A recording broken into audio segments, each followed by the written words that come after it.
Welcome back to the 10th anniversary season of Why Blank Lost. I'm David Bloomberg, and I just want to know where Jawan was back in the 33rd season when there was a rock draw he could have rigged. Oh, goodness. We're going to start with that. Maybe that is worth discussing because, to be quite honest, there's going to be a tough amount of things to find to discuss. But yes, the rock draw. Yeah, we could start there. I would have loved a rigged rock draw. That would have been great. Yeah. You might have gone on to win, and then you'd have been too successful to be on this podcast, though. So would have been such a different outcome for everyone. Yes. Now, as video viewers can already see, joining us as the third Survivor 43er in a row is returning special guest James Jones. Glad to be here. 10 years, like 10 years of doing something is amazing. I haven't done 10 years of anything like since I graduated from school. Like that's a lot of commitment. I've had a barber for 10 years, more than 10 years. That's the biggest commitment I've had in my life. Have not been in. It's incredible. So yeah, I mean, restaurants don't stay open for 10 years. Like this is incredible. This is amazing. Giving the people what they want, what they need, giving me the rules that help me, go a little far in the game. I voted out, didn't help me win, but did far enough. And it is in providing entertainment for all of us for these years. So thank you for that. And Jessica, great adding you to the team. And I get a lot of insight from you from being on the island and going further than me. And I appreciate your perspective as well. Well, we're very happy to have you. And thank you for all of that. That was lovely. Yes, thank you. So how have you been doing since we saw you last? I mean, life is good. I mean, I'm excited about Survivor 49. I enjoy Survivor 48. I really got into Australian Survivor. I really was waking up at 8 a.m. watching. So that was my first foray into that. So I may dig in there. Other than that, I'm gearing up for the holiday season. In the process of figuring out a living situation, nothing bad, but just figure out where I want to be as I move forward. I turned the big 4-0 this year. So enjoying life. All right. Lots going on. Good. Yeah. All right. Well, this episode, this week marks my third correct prediction in a row. Clearly, it's because I have become awesome at predictions, not because it's totally predictable. Yeah, is that what it is? It's just you're awesome. Okay. Yep. All right. Yeah. You are awesome. Very awesome. I mean, he is awesome, but I struggle to believe that your predictions are based on your awesomeness. I think it's likely the latter. It's a little more predictable than anything. Although I shouldn't say anything because I didn't guess it because I'm terrible at predictions. So there's that. On the chat BCC prediction thing, I was, fairly high up again this time. And a lot more people picked either Sage or Shannon than I would have expected. So I was one of those people. I know. Yeah. So now I have to say, and, as you said, James, I've been doing this for 10 years and frankly, for 15 years before that, ever since the beginning of Survivor, I've been doing it in one form or another. It's fair to say I love Survivor. I even usually enjoy episodes and whole seasons that some other people don't find as exciting because I watch for things that some people don't. This is something I've talked about before. Like even in a pagonging, people may say, "Oh, it was so boring. It was just a pagonging." And I'm like, well, it was actually interesting because they chose to stay together for these strategic reasons.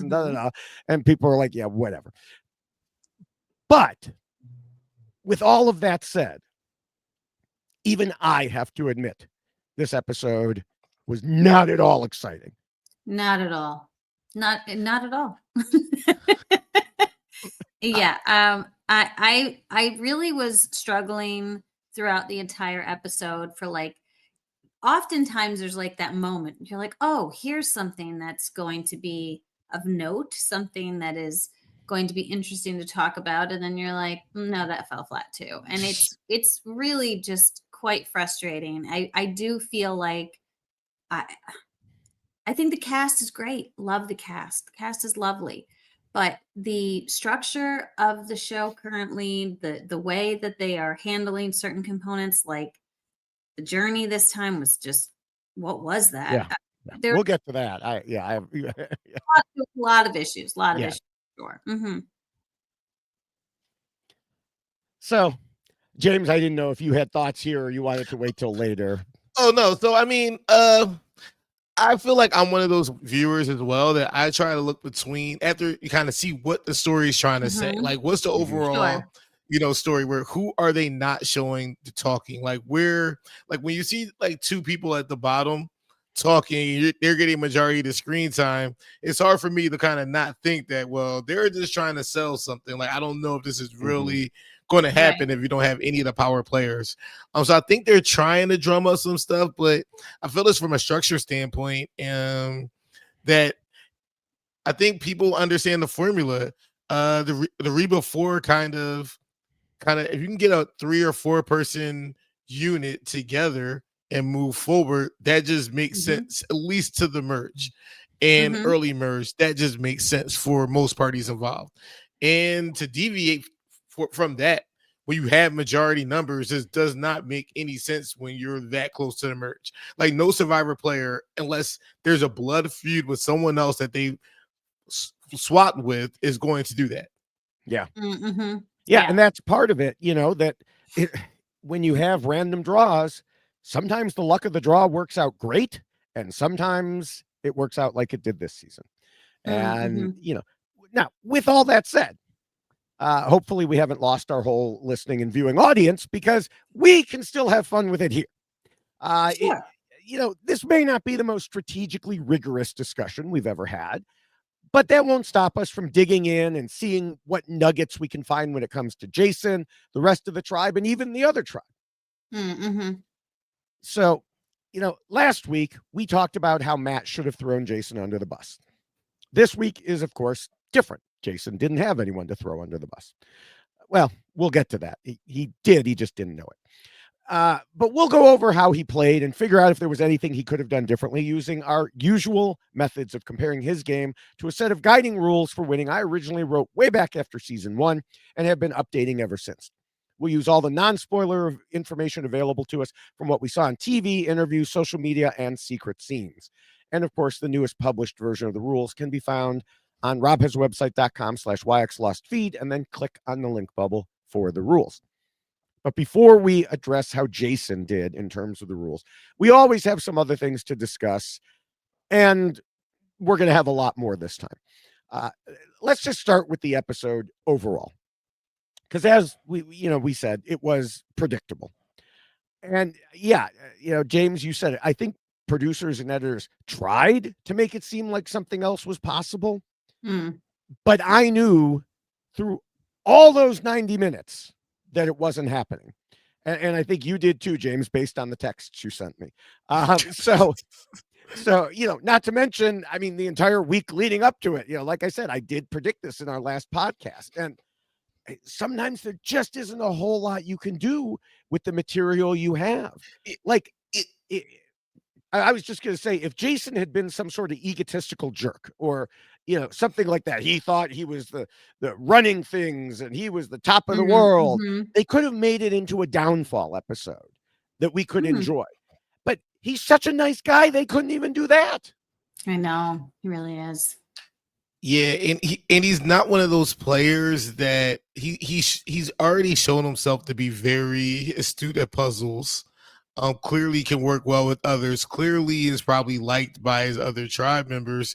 So he's not like one of those players that people look at as a person that they can carry, or that is a person that's going to be under their thumb, right? Where he Mm. doesn't have that oh, I'm going to rock with you type nature or demeanor, or and it's kind of, that's a liability when you do have a majority where you rather have the person Okay, you're going that through all the rules is, at once already here. oh, I'm so sorry. I Skip apologize. ahead. Skip ahead.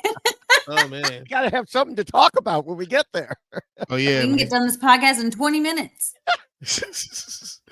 Don't be in a minority. Don't lose challenges.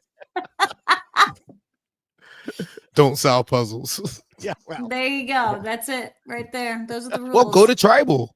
But maybe that's a strategy. Maybe Yeah. you try to go to tribal to make yourself seem weaker and get rid of the loose chains before you get a merge or before you get a swap. Yeah. Yeah. Yeah. I that is something, that I hadn't really thought about. But yeah, if it wasn't a 6-6-2 situation, if it was more broken up, maybe it's different. But of course, that messes with the whole draw situation. We don't know how it would have been if that would have ended up happening. There's no way to say. Right. Probably would have been more interesting. But that's just by nature that it wasn't that interesting so far. But even beyond that, Jessica, you mentioned the journey.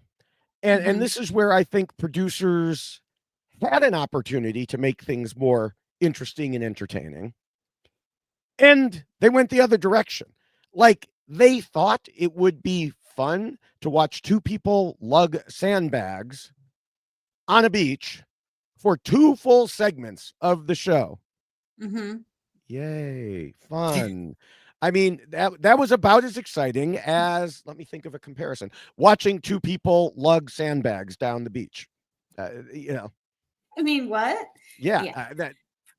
No, I maybe they were trying to go back to like Winners at War when they were like moving all the logs, and but there was like stuff built into that, and it was more of a fascinating story that was being told while the logs were being moved. And this, I feel like, unfortunately, and I've said this before and I will continue to say it, like, we need to get away from this game show idea, right? People are going to play the game, period. They're going to.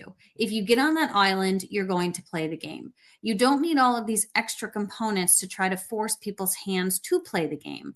And if you want to throw in journeys, I understand, because production believes, well, it's an unknown, and it's an additional component, an additional factor. Again, fine. But it needs to have some added significance to the game itself. The journeys right now really don't, because like in this particular situation, Nate figured out how to just like get rid of it. Like, it literally meant nothing, because he looked at it and went, oh, well, this is easy enough. We can both keep our vote. We just have to do this, and then and it's over. Maybe production thought, oh, good. See, he's being creative with what we put together. No, it's just he's playing the game in the manner in which he should, because he needs to keep his vote, period. You don't need to have them lugging sandbags in order to figure out they need to keep their vote. So I just wish that they would just allow players to play the game, the social game that we all want them to be able to play. And having them exhausted and tired from lugging sandbags. I mean, MC, if you saw her in the confessional, I thought she was going to like fall over, because she's like, I am so tired from yesterday. Like, I'm so tired, but I'm not going to sit out, and I'm going to be part of this challenge, and I'm going to work with my tribe. But she was exhausted for no reason at all. So that needs to change. So I think there's been an emphasis on how hard this season has been, and that's been emphasized numerous occasions, and it probably is. But they were able to finish the challenge with like half the timer left, almost, right, or more. So like I'm looking at like trying to figure out both sides, and the way they edited it was like Nate made this move. But I think MJ's in the same position Nate is in, where she is a big target, and does she want to have everybody knowing that she has an advantage? Like, I may do my initial, go search, but I'm not going to, seem like I'm that playing the game that hard with this other guy who may be a potential ally or enemy or some bridge where I get to talk for 2.5 hours where my other tribe mates don't. So I think that was the more key thing there, is it does that rapport stick, or does that rapport not stick? Yeah. Just to quickly, MJ was on Big Brother a couple years ago, or maybe it's because you're honoring Michael Jordan. That's probably what it is. MC, my bad, MC. I truly apologize. But I mean, yeah, Jessica, you pointed out something interesting. We want them to play the game, but MC was so worn out. Nate's trying to talk to her, and she's like, I can't even catch my breath to talk to her. Yeah. So it was literally just mostly them going in silence, walking up and back. That is not fun. yes, Nate made took a good move and did something. A lot of people online were like, yeah, it was kind of obvious though. So Right.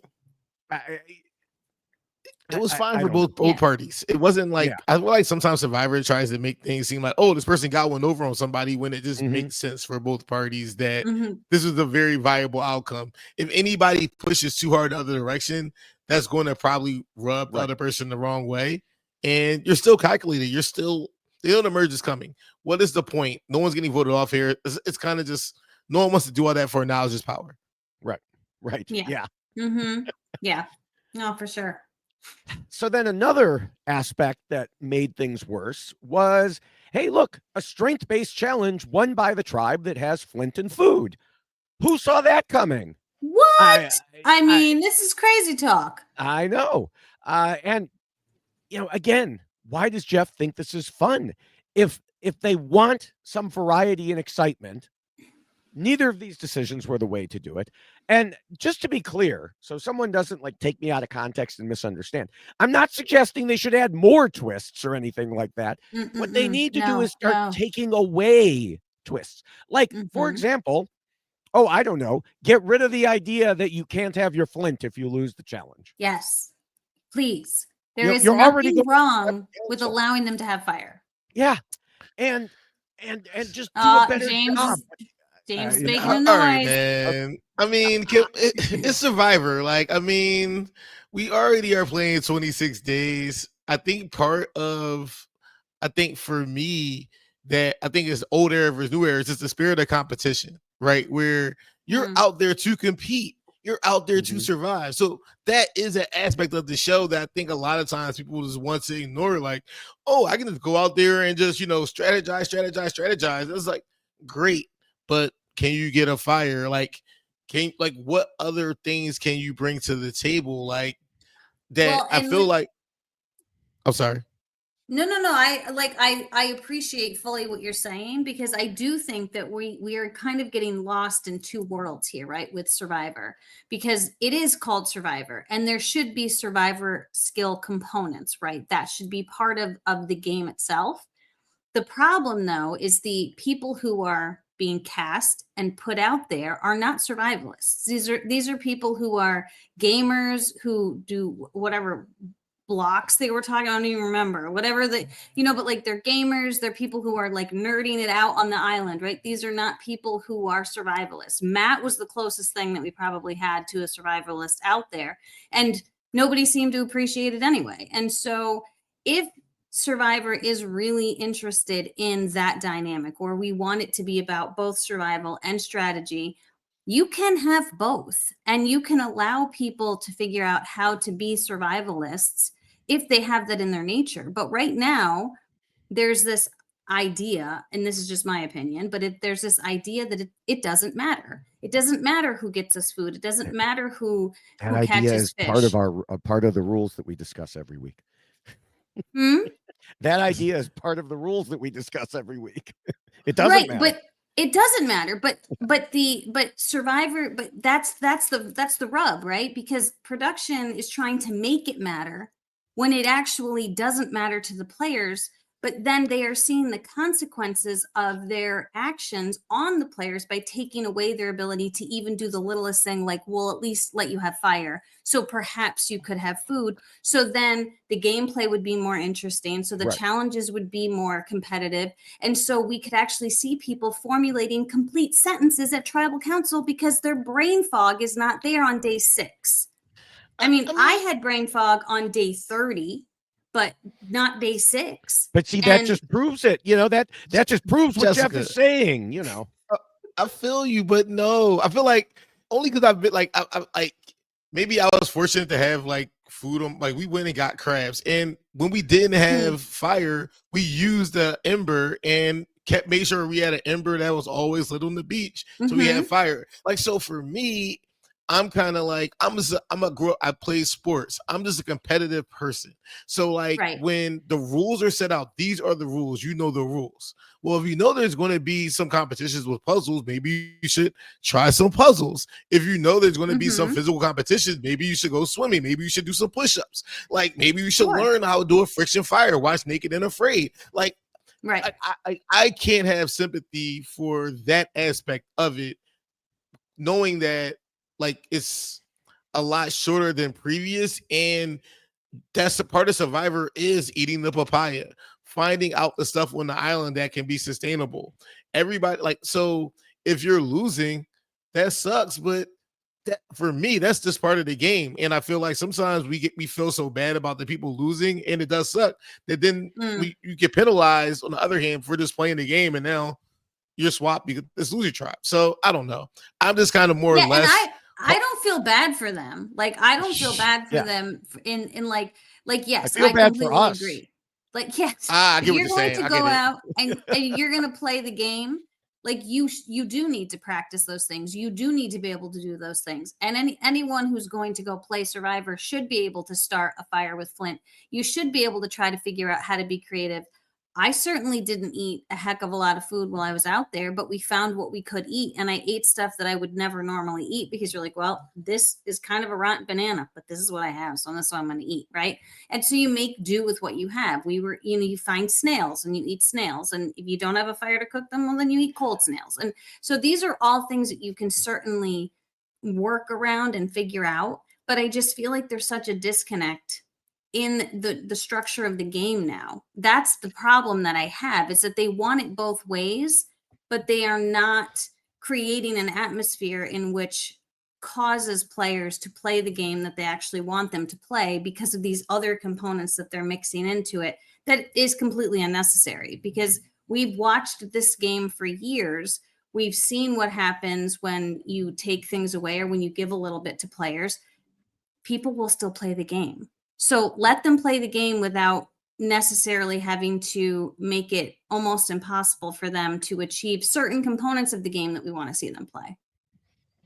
Completely agree with that. Like, I mean, it's just one of those things where I look at it and like they didn't like, but sometimes it's on the players. They didn't want to kill the chickens. Like, I don't know, like give me kill a chicken the on chickens. Kill the chicken. Like, what is there? Like this is maybe because I don't know.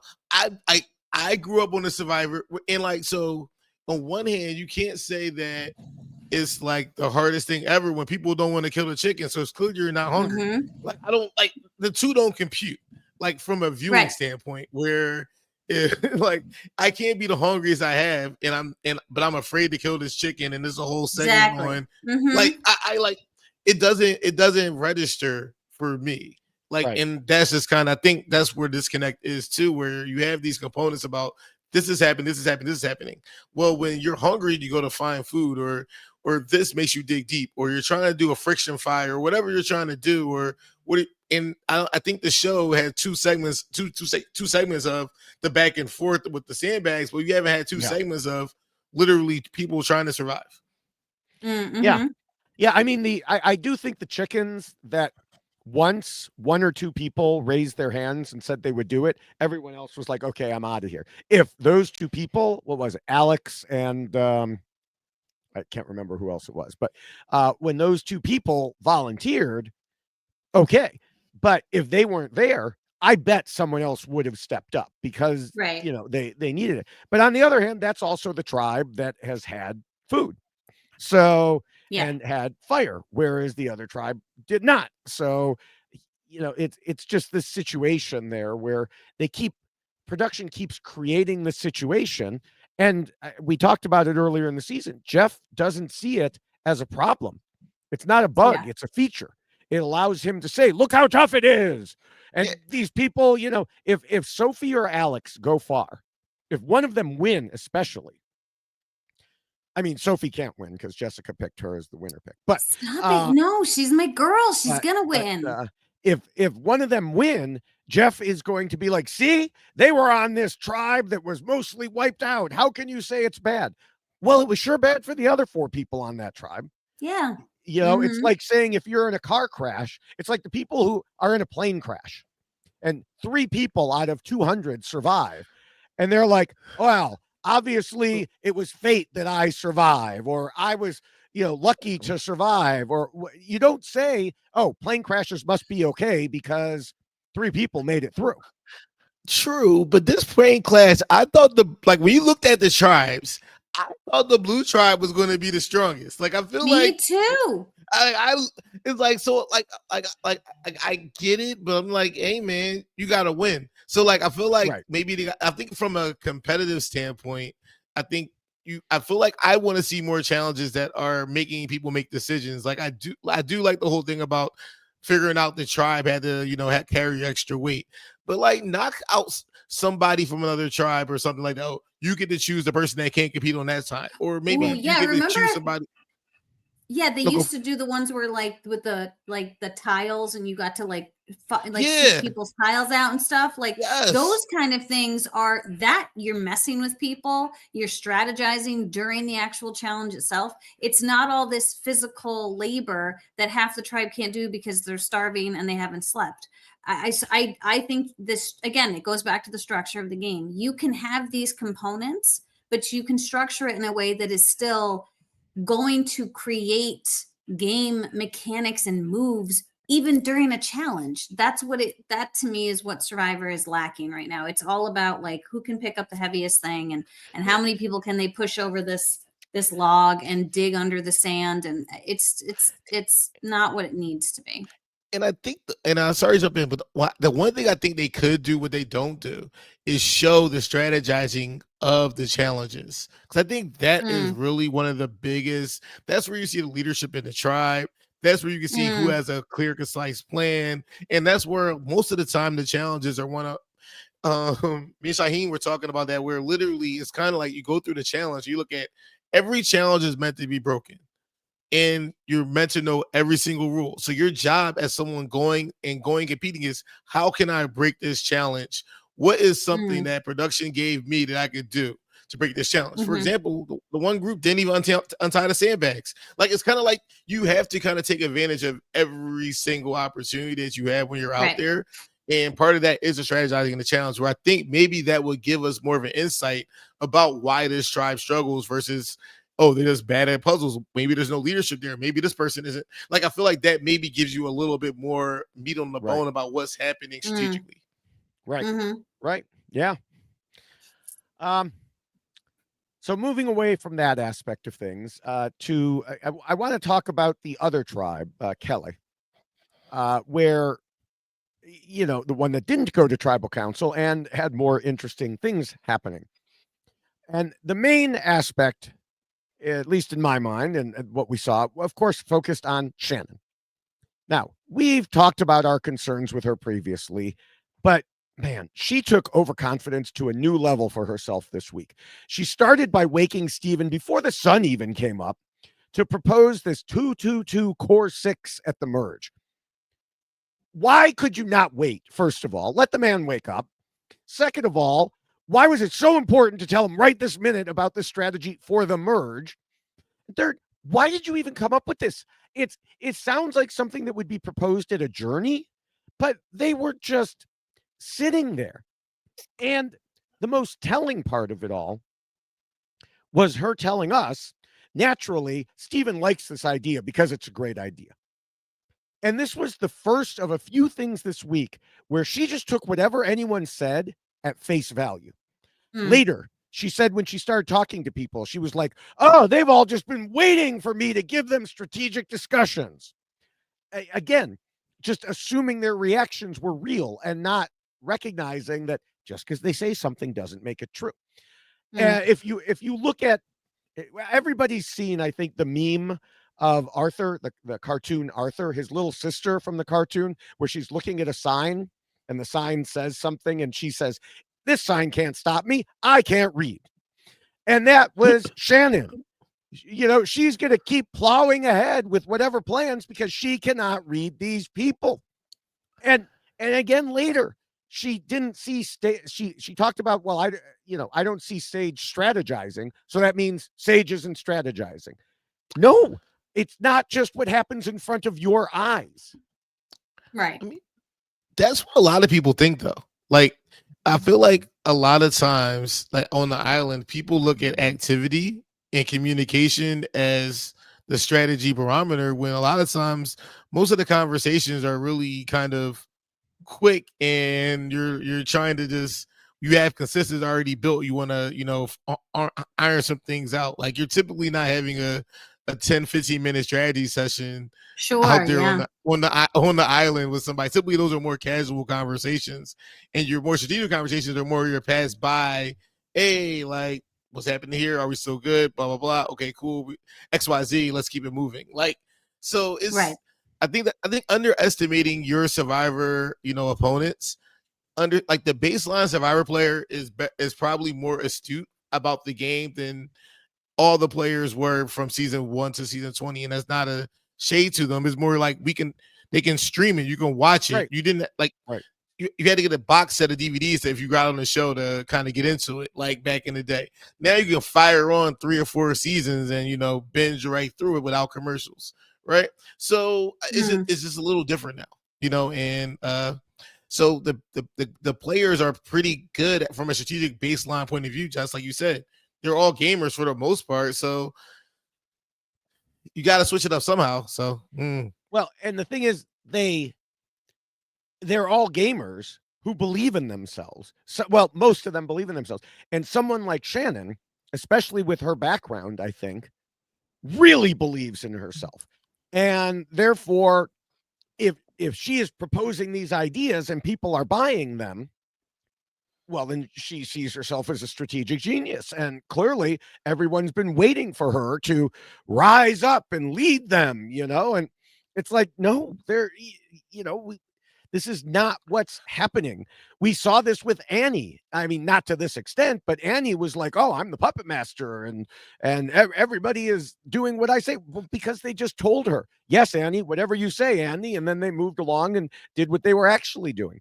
With Shannon, I mean, it took a little longer, and but then if they've been catching on. Like she believed that Steven liked the idea because he said he liked the idea. But meanwhile, to us, he's basically quoting my Ghostbusters provision of the rules and saying, well, of course you say yes to an alliance, while also noting she is playing so hard.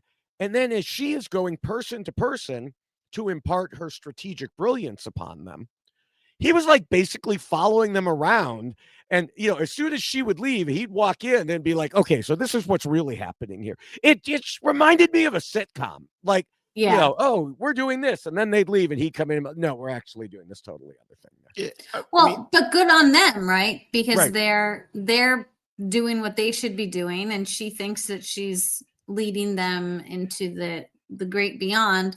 And unfortunately, that's not where she's going to end up. So No, she's going to end up in the great beyond soon, I think. But, Ponderosa is. Yeah.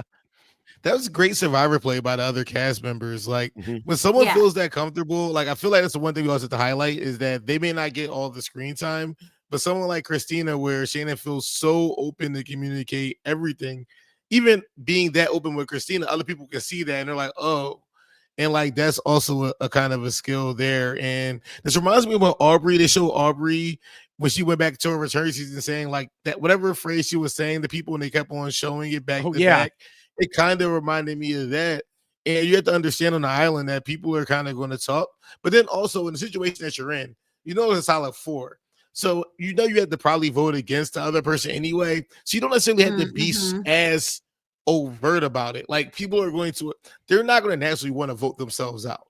So you don't necessarily have to tell people what you want to do until you really have to do it, especially when you haven't been to tribal. And that's part of it. You haven't been to tribal. They've been out there for 10, 12 days and haven't played Survivor. Yeah. They played Survivor, but they haven't done the thing they've been wanting to do, So right.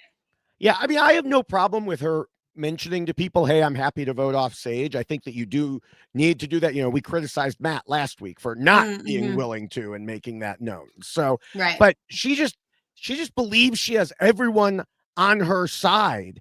And, she said things that raised flags. Like she said, I'm connecting with them in a really authentic way. But to me, if you have to emphasize that you're being really authentic, you're not being authentic. You're being pretend authentic, which I think we mentioned this last time. It's fine. Okay, my rule says pretend to be nice. But she seems to believe her own hype. And I think Sage summarized it well by saying Shannon finds one thing about each person and then uses it in every conversation with them. And, Mm-hmm. like up to this point, it had worked with Christina, who felt that real emotional connection. But then after Stephen and Alex filled her in, she realized, oh, if your alliance tells you someone is scheming way too hard, you need to put those emotions aside. Mm. I mean, and also I think that is how you kind of bond with somebody. Or like truth be told, you try to find the one thing that you do Right. have in common, and you so Right. that. But I think when it comes to gaining allies within a larger group, it's always better when someone's bringing you in than when you're trying to be the person to bring everybody in that group together. So the Mm-hmm. story is different if you're kind of standoffish. Christina goes to Steven and say, "Oh, I really connect with her." Blah blah blah blah. Now you're a threesome and you're building. Okay, now you have a little mini alliance or kind of a Mm-hmm. sector inside that four. Right. You have two people now vouching for you. But now when you go to every single person individually, not knowing where that power is, so and like within that four, there's some type of power structure. And you want to identify before you start committing to somebody who that power structure is, because if you start committing to the person that's lower in the power structure, you now look like a threat. And how did I just drop Mm-hmm. out? This is what this happened. Oh no, I'm Oh, good. yep. Oh, someone was FaceTiming me. That's you're what happened. still I was you're like, still what? here. I was paranoid. Like I was like, what was happening? As you can hear, like decline. You're a hot commodity, James. Clearly, I'm not, and clearly, I apologize, fans. This is what you get for like 10 years. Like there we go. But yeah, like I mean, I was so scared. Like I really was, because I was like, oh no, they popped me out of the screen. Yeah. We would not do that. Although he does have the power I to do do have the that. power. He has the awesomeness to do Yes, that. yes. Hey, Now, I did think there were two particularly funny parts about this whole series of scenes throughout the episode with Shannon. The best was when Sage found out Stephen and Alex were on the same page with her about Shannon. And once she realized it, she was just so happy and her Yes. face lit up and her whole demeanor changed. She thought she was out there on her own and no one noticed it. Mhm. And then she realized, oh my gosh, I'm on the same page with almost everybody. Yeah.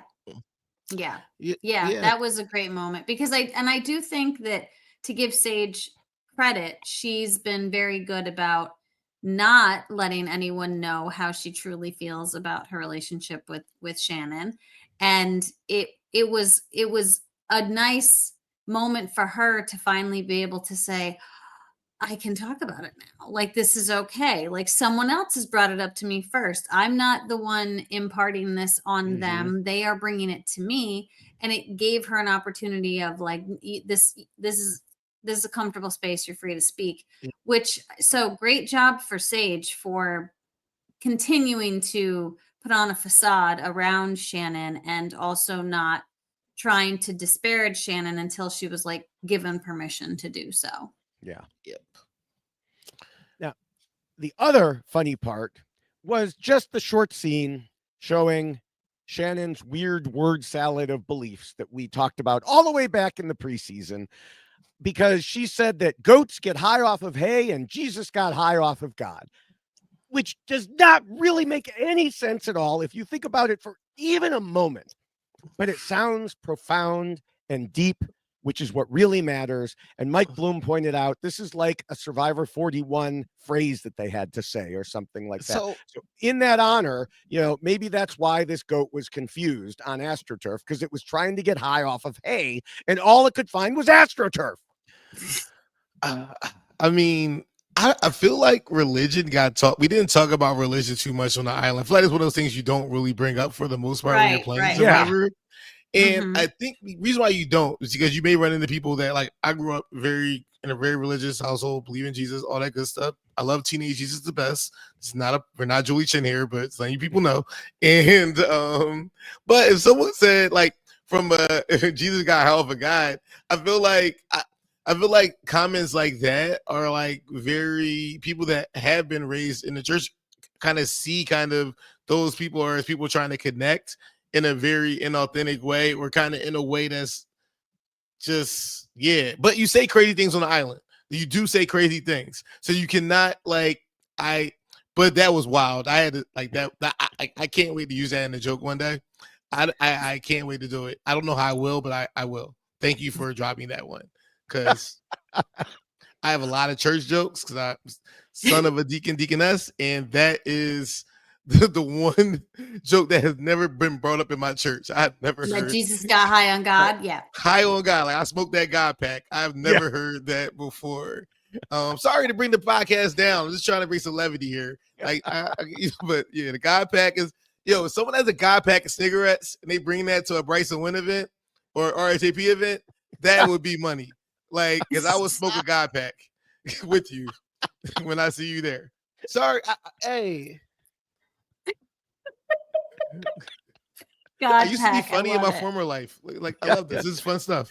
Oh my goodness. So yeah, I mean, the main thing is, like you said, when you're talking like that, and this is something we talked about just, last week. If you're saying things like that, people are going to be like, what is going on here? And why is she pushing this? And it's just another reason, she thinks she's connecting, and maybe she is connecting with Christina, but everyone else is looking at this like, what?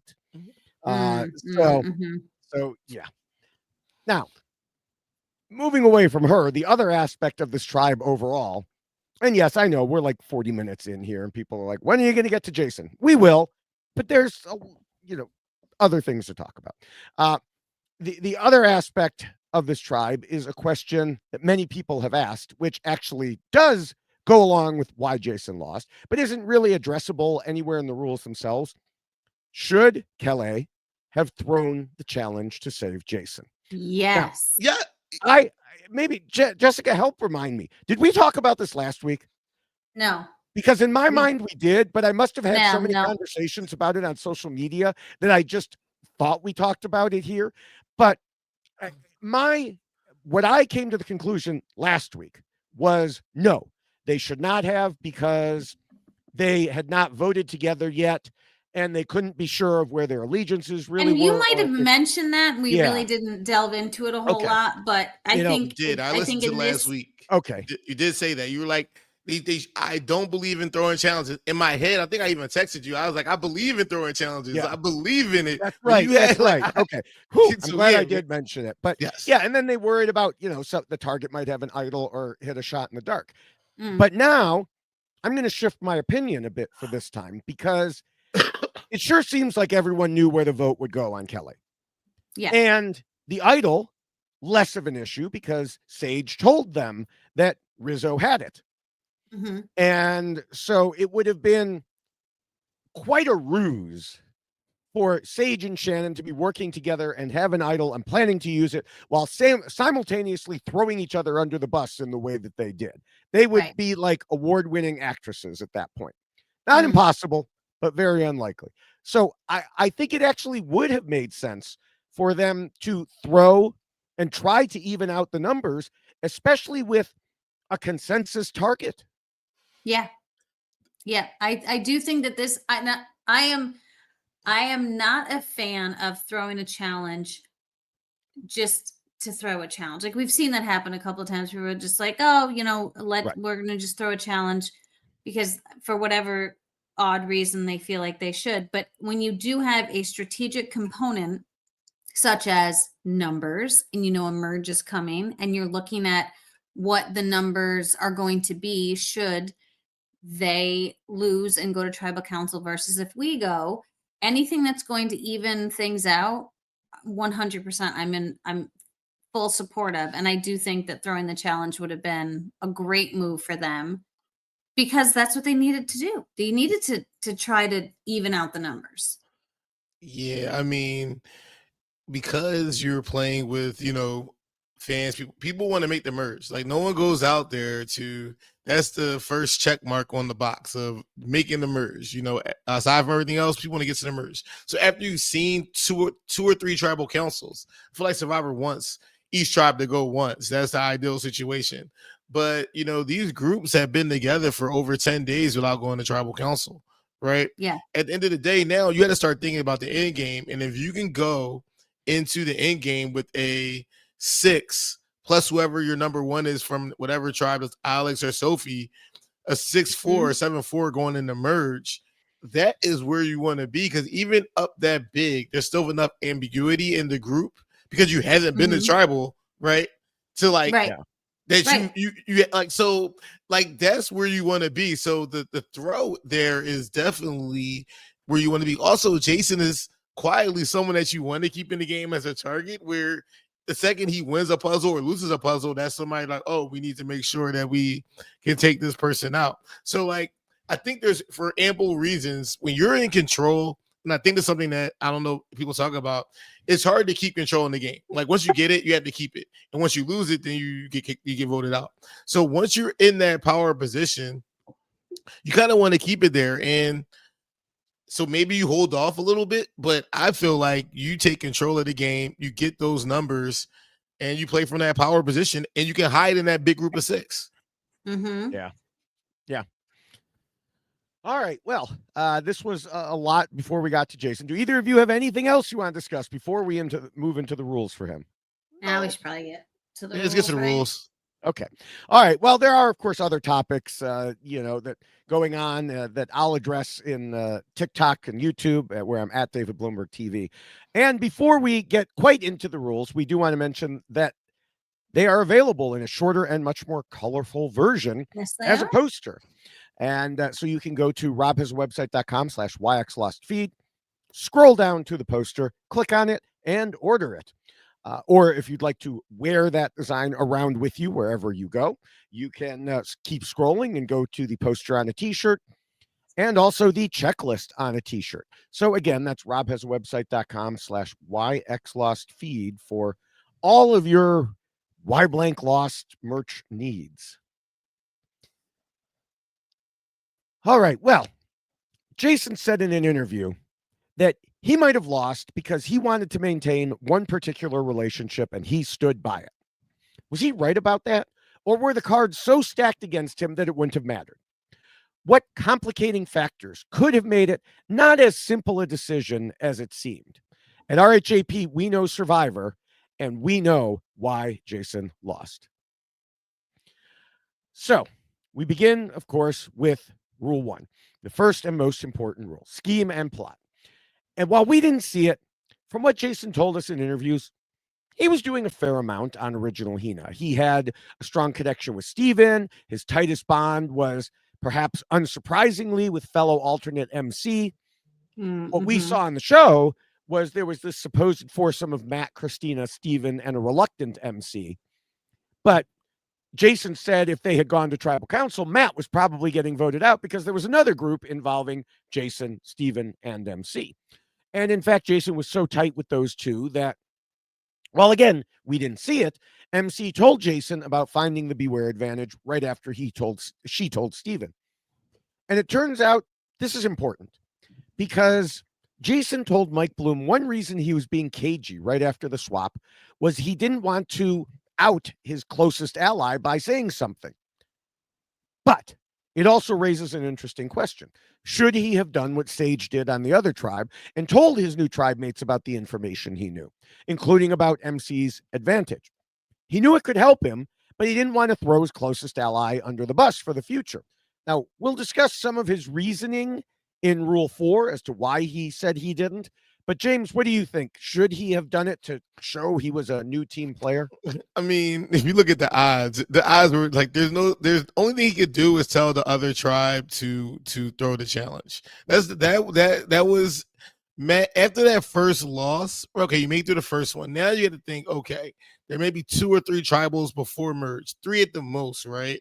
So like I have to be like Sophie literally is part of the new tribe. And from their point of view, they're looking at it as war. So let's say they do go in 6-6.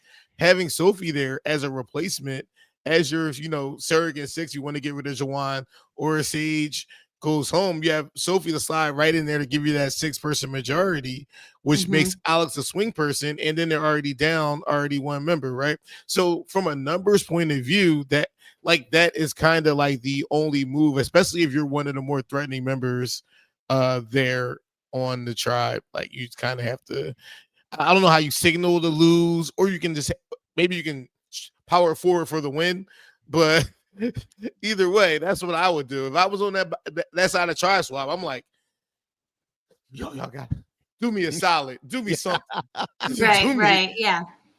Yeah, help me out here. Well, and even if he had decided to share that information about MC, that doesn't mean that they would have still not voted him out, and then they would Right. have had additional information on her come merge. So you're throwing her under the bus to what end? Because it's not going to guarantee him a spot. It's not like he needs to be around in order for MC to do whatever it is she's doing.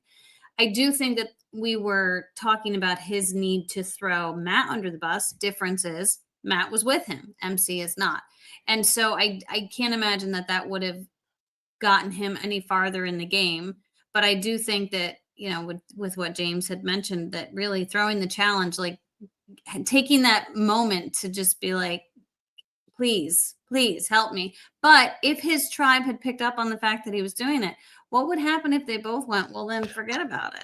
Great Just both TV. stop. Great TV. Great you get TV. angry. You get angry, Jeff. You got like Yeah. everybody. We can't lift this bamboo. Like, gosh, like I can imagine angry Jeff right here. Like he's looking at like Jawan's out there just faking it. Like, oh, and like and nothing is happening in the water. Like Jeff would be. Yep. I feel like that's the TV that would have been like. And then the other tribe would then have to start to think, wait, are they letting us win? Right. And then I feel like incentives are the key to any type of human behavior. I worked in sales for a long time, built provider incentive programs for different insurance companies.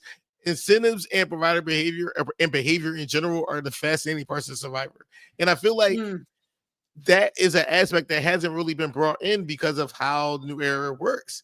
But this is a situation where I think that you want to go to one of those, you want to go to at least a tribal council by 4. Like at 4 or 5, you want to go to 1. It's either you're winning or losing the game. And you're not going to win it by, like, yes, you can win by not going to tribal, but you have to kind of see where some lines are.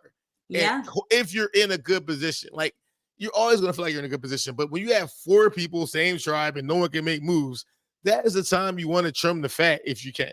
Like, send me back to tribal every single time so I can get rid of the people I don't trust, and I'm fine. Yeah, I mean, to address the issue of what if both of them had thrown, that did happen once in a recent Australian Survivor season where both, it was a situation where 2 individuals were like throwing something and both of them were intentionally missing and to protect their people on the opposite sides.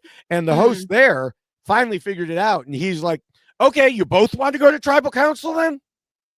And so, that was what encouraged them to finally doing it. Now, would they have actually changed it to make that happen? I don't know, but it was a nice little threat to add in there. Wait. What if Jason went to go help the other team mid-challenge? Like, Noel helped the other team beat us. I mean, where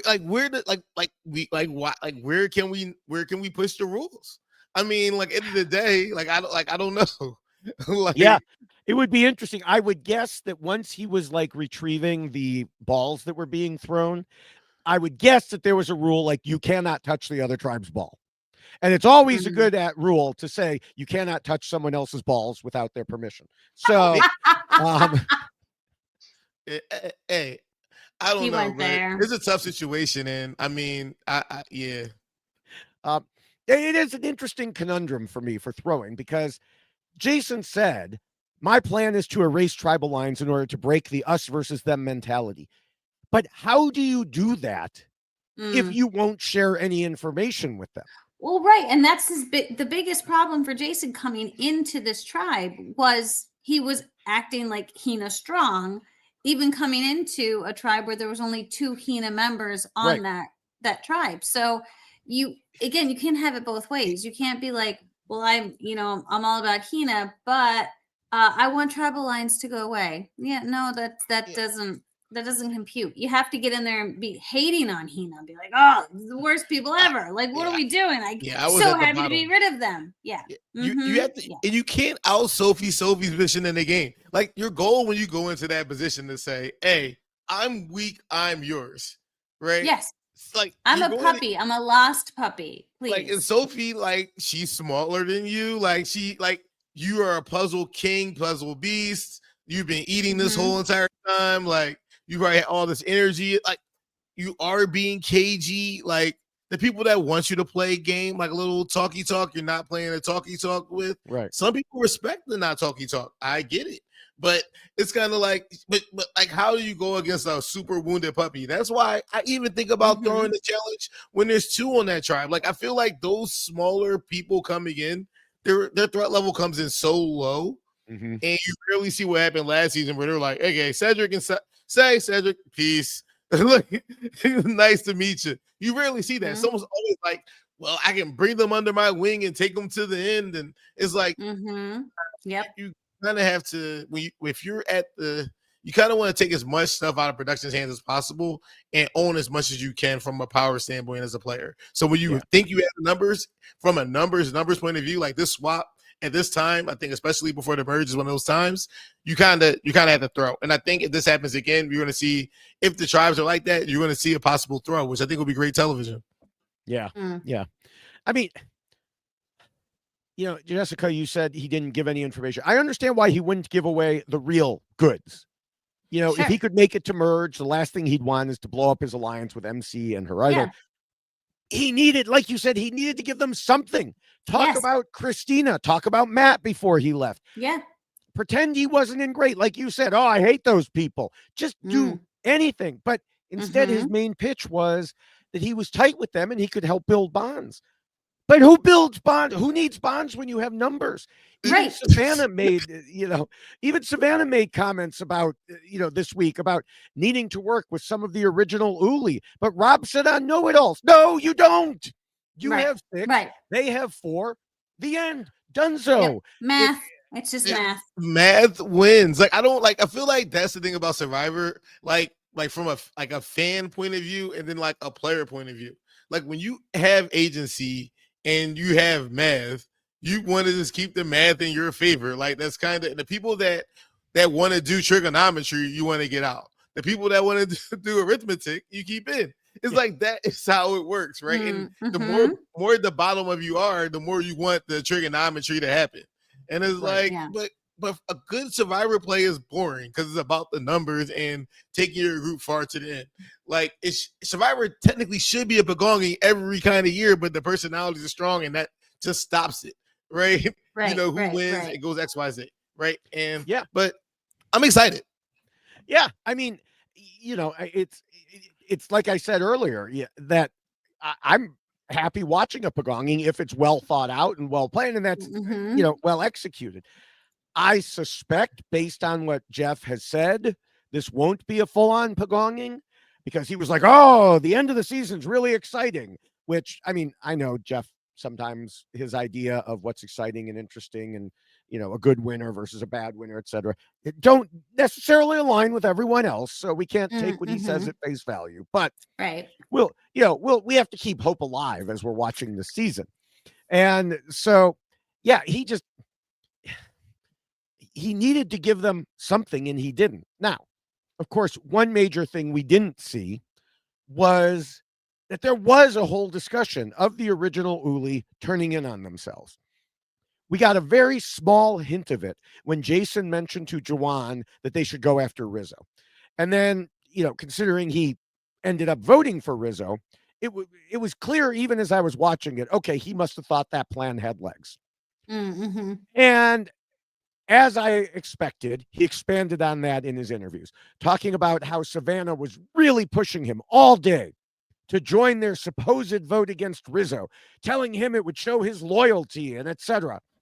And looking back, he realizes, of course, that as he told Gordon Holmes, the whole thing was a big wild goose chase to keep him occupied, so he didn't have any actual strategic conversations with people or realize what was really happening, or just even have time to think. One thing he amusingly told Mike Bloom was, "I'm very oblivious. I think that another person in my spot would have done better than me." But he added that the rest of them deserved credit for pulling this off against him, and I agree. They just completely out-schemed him here. Yeah, 100%. And I do think that part of his issue as far as the the scheming is concerned, he had nobody to scheme with anything else, right? It was like him and they were like, oh, this is what we're going to do. And so, okay, I guess that's what we're going to do, because who else is he going to talk to about anything different? There's no options. I feel like the key advantage to Survivor, if you have one person that you can, like, even if you're in the minority, if you have one person that you can talk game with, think Heather and Erica, right? They're at the bottom, but you can have complete game communication. So at least you're transferring information. Like, I think that's the one thing about voting out your allies that isn't talked about. It's not that their vote, it's the information, like that conversation where you know they're telling you the truth and you can double check someone else is kind of more valuable than almost anything else when you're playing the game, right? And when you're on an island with nobody you can talk to, like, you're really is you and your water, sleep, food deprived self in their conversations, and then everybody talking to you, you're going to believe some of it but they're just talking to you one time and they're lying to you, and then the rest of their conversation when you're not there, they're having a nice conversation and telling the truth, and they're lying to you. So you're their chore, but everybody's in on it. Like, that's just how good Survivor works. Yeah.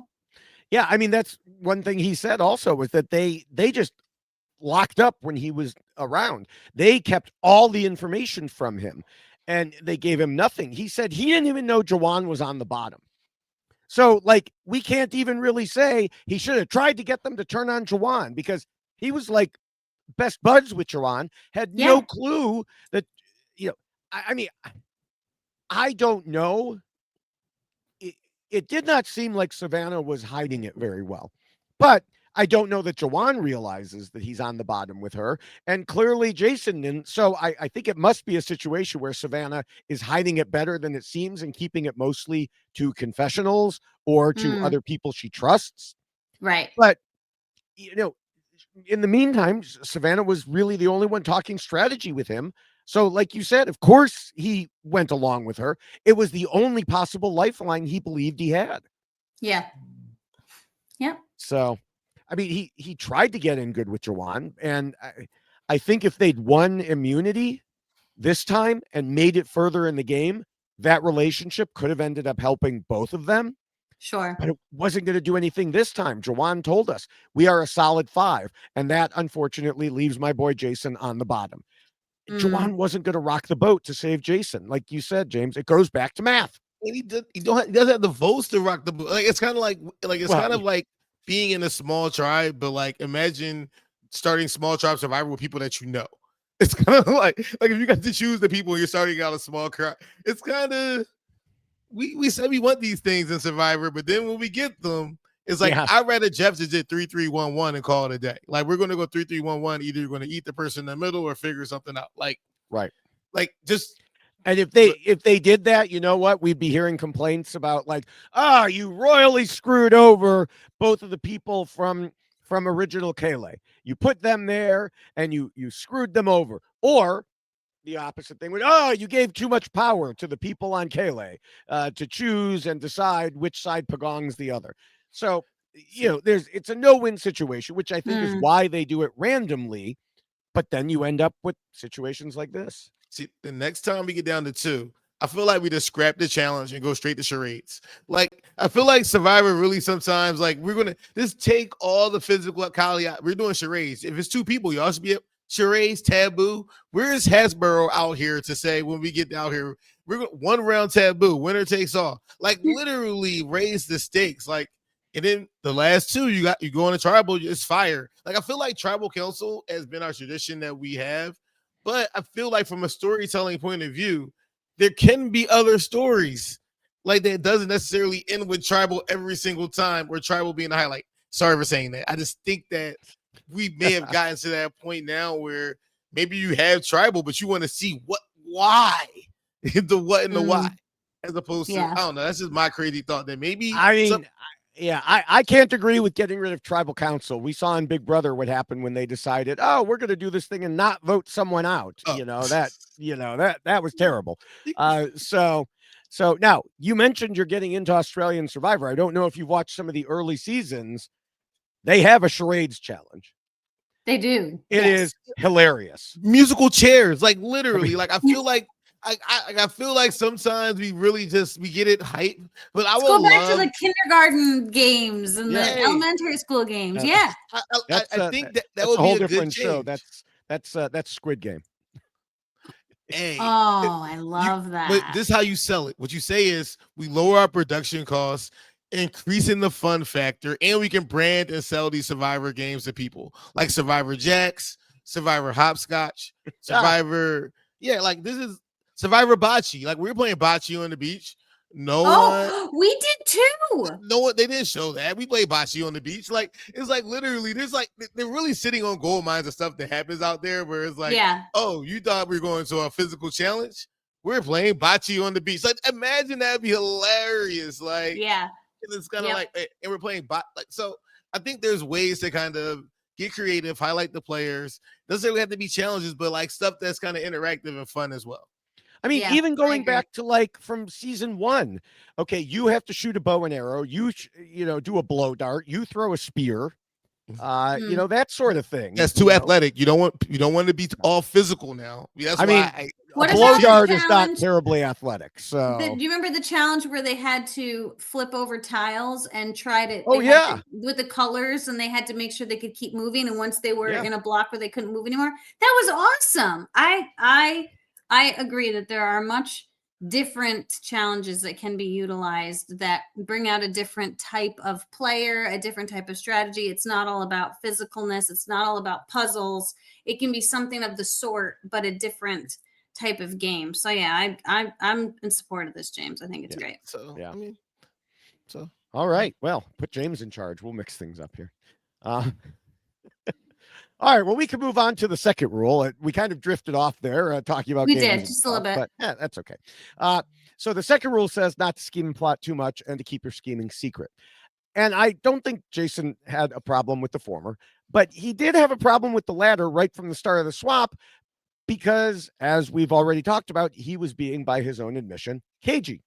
He didn't give Savannah the answer she was looking for. Instead, he didn't say, of course I'll drop my Hina allegiances. He talked about, like I mentioned, helping to steer the Hina bullets away from them when they merge. And again, I know what he was trying to do, but that was not what Savannah wanted him to say. It seemed like what she heard was, I'm going to stay original Hina strong and I'll also protect you for a while. I'm pretty sure that's not what he was trying to say, but in her mind it was. Yeah. And that's miscommunication. It happens all the time on the island. It happened to me out there.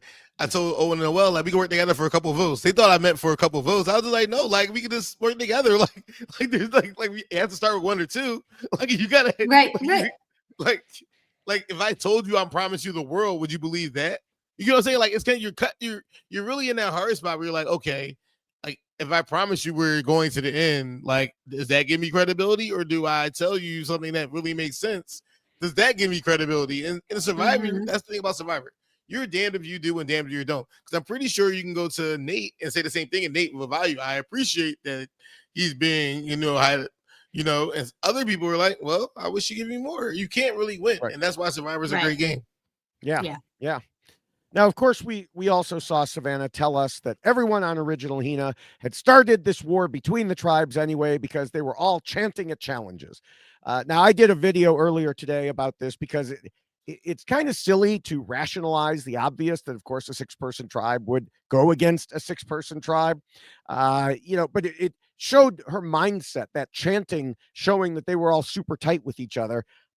I thought she was reading way too much into it, that this was not like when Tony was yelling top 5 baby after a swap in front of his original tribe mates.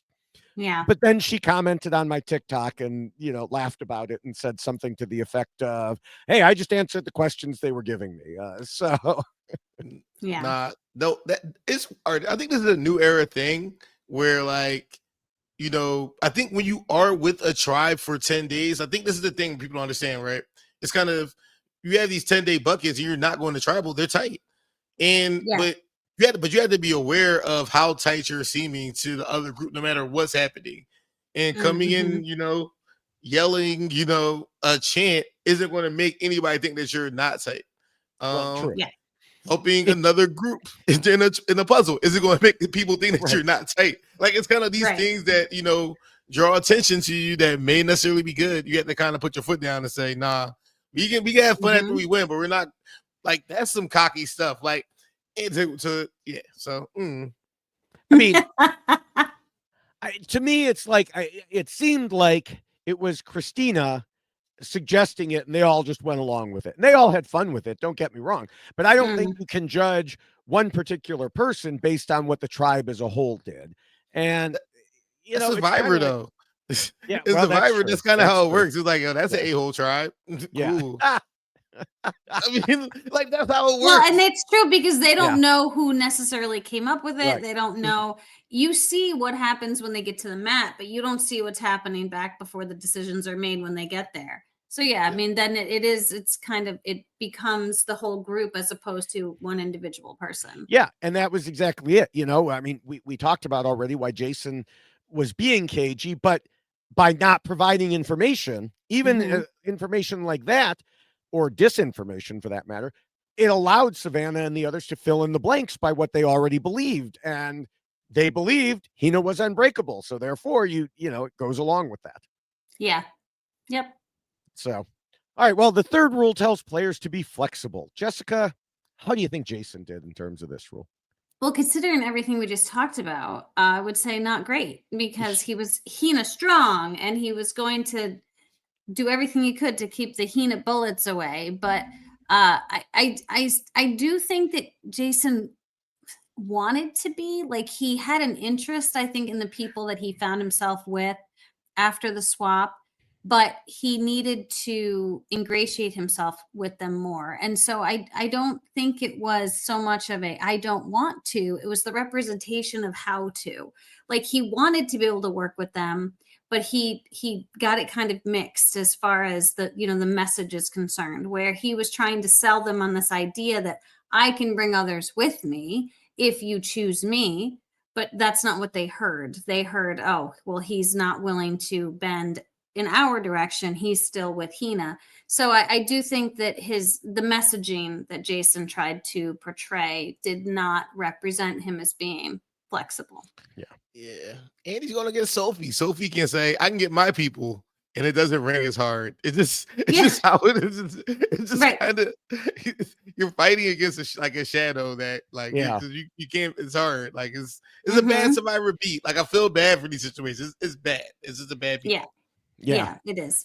Yeah. I mean, I think at the start of the swap, like you were saying, Jessica, he had an idea of how to handle it, but then he realized what was happening and knew he had to change it up. So he was willing to be more flexible and jumped on board this plan to go after Rizzo, and even said in interviews that he would have turned on Juwan if he had known that was a possibility. But as we discussed, they kept him in the dark. He thought he was being flexible, but they just led him down this fake garden path. Yeah. So, well, the fourth rule tells players not to let their emotions control them.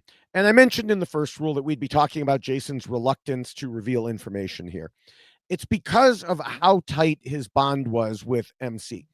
As he discussed in interviews, he had bonded with her as a fellow alternate, in particular when she showed him the beware advantage that she'd found and said something to the effect of, you and me, we deserve to play this game as much as anybody else.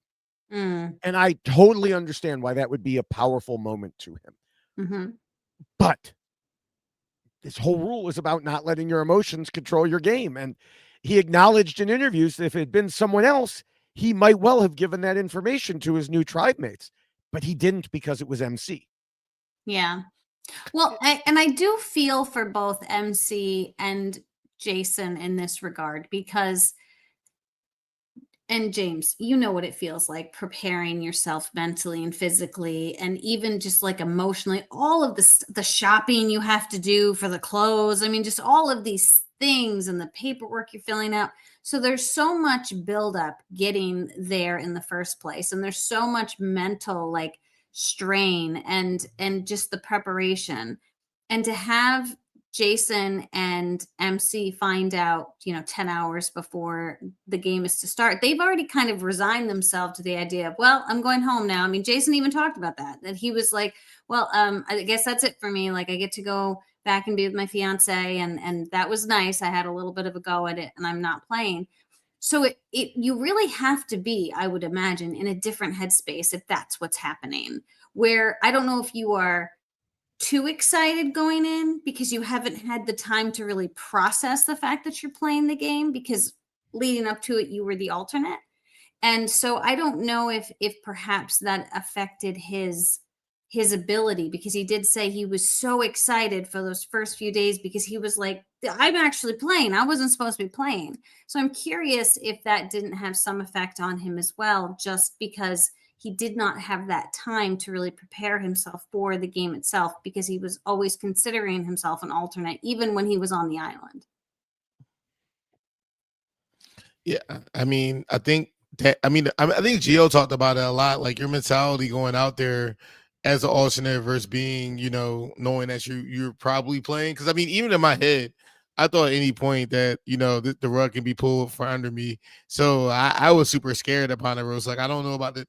Maybe this is the new era. Everybody's just like cool, but I was like shook and scared. I'm like, yeah, don't even look at me. Two people that were supposed to be on this season should have been a lot more scared. Yeah. Exactly.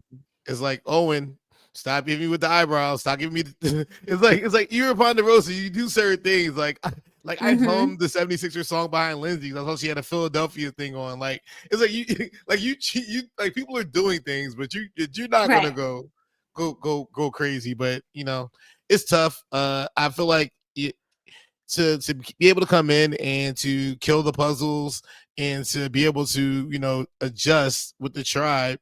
And I think that tribe overcame a lot, which probably needed to lose one of these tribals one of these times. Like you want to get at least four. And I think it's a bad beat. I think he played well. I mean, just kind of what happened.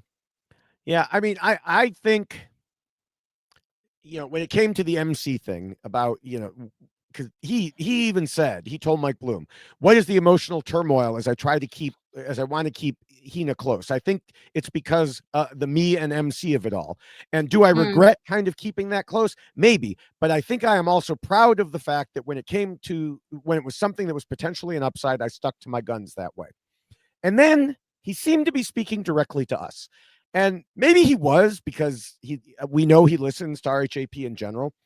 He said, and I know that's going to be like, Jason lost it because he didn't do that. Whatever. Screw it. I lost because I didn't do that. Who cares? That relationship was really important to me. So I'm over here going, whoo, shots fired. But the thing is, I can see both emotional and strategic reasons for this decision. The emotions obviously stemmed from them both being alternates who unexpectedly got into the game. And yes, he should have put that aside. But if we put it aside from a purely strategic standpoint, as we discussed earlier, she was his closest ally. And I understand not wanting to reveal information that could hurt their game if he made it through. And plus, I think you mentioned this earlier, Jessica, I don't think telling his new tribe mates about this would have helped him anyway. Yeah. This was not the same situation as Sage, where the original Hina, if they had to go to tribal council, would have to choose between her and Savannah. In Jason's tribe, that choice had already been made. They voted out Matt first, and they adopted Sophie. So there was no other outsider choice to be made. There was, he didn't need to get mad at me in advance, Jason, because I do understand that decision. Just as I said earlier, he needed to give something else, just not that. Yeah. Agreed. So, all right, well, we can move to the fifth rule, which reminds players that they need to pretend to be nice and play the social game. Now, James, we talked about Jason being somewhat cagey, but do you think that impacted him for this rule? No, I feel like no one said he was a bad person. I think people wanted to I don't think anybody was anti working with them. I think the reluctance was communication, that he didn't give them the energy back. So I feel like he was approachable, and from the very least, he maybe didn't give the answers the way that they wanted, but I don't think anybody felt any type of way about the way he handled himself, I think people kind of respected it to a certain extent the way he did. So I can't fault him here with this rule at all. I mean, nothing really much more about it. Yeah, Yeah. agreed. Yeah, I agree. It's I think Jason did fine here. As Savannah said to him, it's hard to make bonds with people you've just met. And he was in a worse situation where it wasn't a bunch of people who all just met each other. It was being the new guy amongst a group who spent a week together already, like you were saying, James. So, he managed that aspect fine. He became fast friends with Jawan and seemed to get along with everyone else. But the problem was, as Jawan said, I like Jason, but these are the hands we were dealt. And Yeah. as much as they got along, Jason wasn't going to try to pull off some big move. I'm sorry, Jawan was not going to, too many JA names, was not going to try to pull off a big move just to save Jason. And, Jawan was right in that thinking. Mm-hmm. So we can move to the sixth rule then, which warns against being too much of a threat. And to my mind, Jason posed a threat in two specific ways. The first was the obvious. He was very likely to switch back to original Hina at the merge. No matter what he said or how he talked about wanting to dissolve original tribal bonds, keeping him posed that big risk, especially since keeping him means voting out one of their own numbers to save Jason, putting them at least even with the original Hina and possibly at a deficit, depending on what was happening there with Sage and Savannah, which, of course, the Uli on this tribe didn't know. Considering everything we've talked about already with their thinking, this really did seem to be the most important point. We've alluded to it, leading up to here. It's just incredibly difficult for Jason to get around this. I can see some scenarios where it might have been possible. They were just not very likely. They would have required that he really put all his effort into throwing original Hina to the wolves, plus realizing that Jawan was on the bottom of original Uli, just to have any chance of success. Well, I think one thing Jason could have did, I don't know what rule is set. He could have just said, forget the rock draw, I'm going. If y'all don't want me to go, say you don't want me to go and choose somebody, but I want to go. I feel like I'm not doing a rock draw. I'm at the bottom. I'm clearly at the bottom. I just want to try to have something. And if you don't want me to go, just say it and choose somebody else, but I'm going. I feel like you kind of have to kind of step up and kind of, you got to, I think that's the one thing you kind of have to try to do. And then when you get there, MC is there at the challenge. So then you have another. So like now you're at the challenge with MC. And now maybe you both are looking for this thing. Like, and maybe you get a, safety without power or something, and you're able to rock the boat, so. I agree, but from what he said in his interviews, he had already been, I don't want to use the word beaten down, but let's say warned by like Savannah and Rizzo previously, like, hey, come on, you really want to show you're part of the team here. You really want to do this. And so I to what end? Well, but if he had said, stop me or else I'm going, I think Savannah would have said, you're not going. I think she easily would have done that. And we know where we at then, because it could be like I feel like that's the one thing about Survivor is kind of like you kind of have to know when to kind of put your like I think Parv did it really well in AU. We're like when you have the right to say something, right? Like literally based on the game, and it may be confrontational, maybe, but you actually have the right based on the game to say it, right? And you kind of say those things like when she's like, "I heard you guys are coming after me." She has the right to say it. How she got it, but so I think I think more of those moments can happen, but it's hard to happen to kind of have that when you're out there to kind of do that. But I mean, you got to kind of know when you're fighting for your life, at least in a swap situation. True. Blindsides happen, but these numbers are these numbers right now, Yeah. Mm-hmm. Yeah. That's a fair point. So the other issue that I think may have hurt Jason in this rule was his puzzle skills. We've talked about it already. It's good to have. I think he said someone called him Puzzle Jesus. So I don't know if Puzzle Jesus gets high off of Puzzle God, but he said, well, they all know the merge is around the corner. So and they all know puzzles are everywhere in Survivor. Right, but does it help? I mean, normally you'd say we're still in the tribal phase. Let's keep the puzzle guy with us. But they know it's around the corner. So do they want to go when they get there? Do they want to go against the puzzle genius in individual challenges? So here's the deal. They people remember who finishes puzzles. Like they may not talk about it, but if you were in a challenge and your team was behind and you were doing a puzzle and you magically came to the front, the people that were on the puzzles, they know. Like people are looking at how you operate during the game, looking at your communication. So like Jason's probably battling being a good communicator. Also being, it's like, oh, he's calm under pressure. He's able, it's like, so you're getting all these things that are good as a teammate, right? But are bad if someone's looking at you. So you have to kind of, I think it's the one thing you have to look at that you don't think about when you go out there is you don't want to seem like you're too good of a teammate, because then that means that people are going to automatically get you as a linchpin within the group.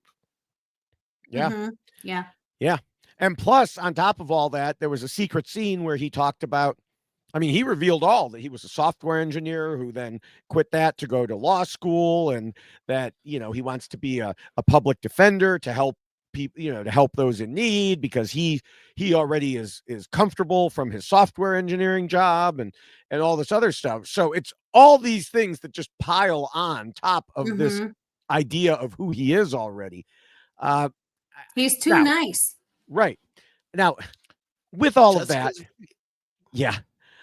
with all of that, you know, how much of a role did that play? How much of an impact did it have?